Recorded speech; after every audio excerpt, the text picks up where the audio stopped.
क्या खतरे में है देश की ईवी इंडस्ट्री? चाइना ने सीधे भारत के ऑटो सेक्टर पर वार किया है। देश की मजबूत होती ईवी इंडस्ट्री की नींव हिलाने के लिए अब चाइना पूरी ताकत लगा रहा है और अब चीन की कोशिशों का असर दिखने भी लगा है।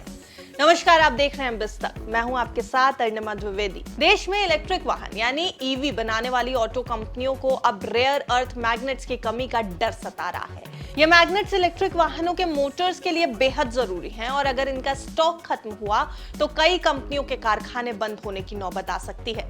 द हिंदू बिजनेस लाइन की एक रिपोर्ट की माने तो कई 2 व्हीलर और 3 व्हीलर इलेक्ट्रिक व्हीकल्स निर्माताओं के पास अब सिर्फ कुछ दिनों की खपत के लिए ही रेयर अर्थ मैग्नेट्स बचे।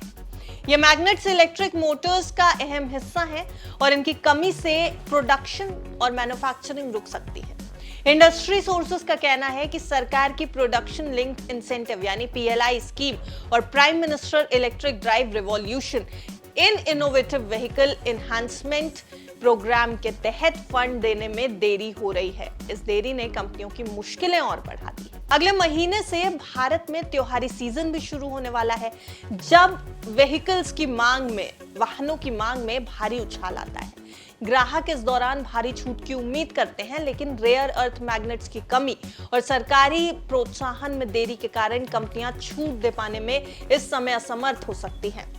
ऑप्शनल समाधान तलाशना इन कंपनियों के लिए बेहद महंगा है, जिसका सीधा असर ईवी की कीमतों पर पड़ सकता है। अगर कीमतें बढ़ी तो ग्राहकों का बजट गड़बड़ाएगा और त्योहारी सीजन की बिक्री पर बुरा असर पड़ सकता है। ऑटो इंडस्ट्री वैसे भी मुश्किलों से जूझ रही है, हम आपको लगातार ये खबरें बता रहे हैं। रिपोर्ट्स के मुताबिक सरकार की हिचकिचाहट की एक बड़ी वजह फेम 2 योजना के तहत कुछ कंपनियों पर लगे धोखाधड़ी के आरोप भी हैं। हीरो इलेक्ट्रिक, बेनलिंग इंडिया और ओकिनावा ऑटोटेक जैसी कंपनियां जांच के दायरे में हैं, जिसके चलते सरकार नए फंड्स को लेकर अभी कॉशियस है। अब भारी उद्योग मंत्रालय ने हाल ही में प्रोड्यूसर्स से, मैन्युफैक्चरर्स से अपने रेयर अर्थ मैग्नेट्स के स्टॉक का ब्यौरा देने को कहा, जिससे कि स्थिति का सही आकलन किया जा सके। सप्लाइज ने कंपनियों को यह इन्फॉर्म किया है कि 31 जुलाई 2025 के बाद मोटर्स की सप्लाई अवेलेबल नहीं होगी। इन मोटर्स को आयात करना, इंपोर्ट करना भी आसान नहीं है, क्योंकि इन पर 15% कस्टम ड्यूटी लगती है।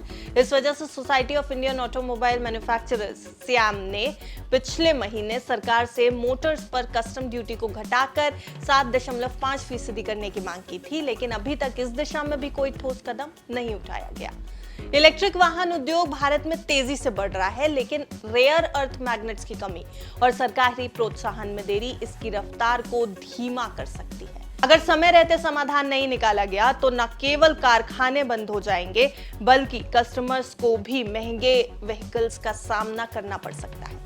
सरकार और इंडस्ट्री को मिलकर इस संकट से निपटने की जरूरत है, जिससे भारत का ईवी क्रांति का सपना, ये जो ईवी रिवॉल्यूशन का सरकार का सपना है, वो साकार हो सके और ईवी व्हीकल्स खरीदने वालों को, जितने भी कस्टमर्स हैं जो ईवी इंडस्ट्री की तरफ अट्रैक्टेड हैं, जो ईवी व्हीकल्स खरीदना चाहते हैं, उनको महंगी गाड़ियां लेने के लिए मजबूर ना होना पड़े।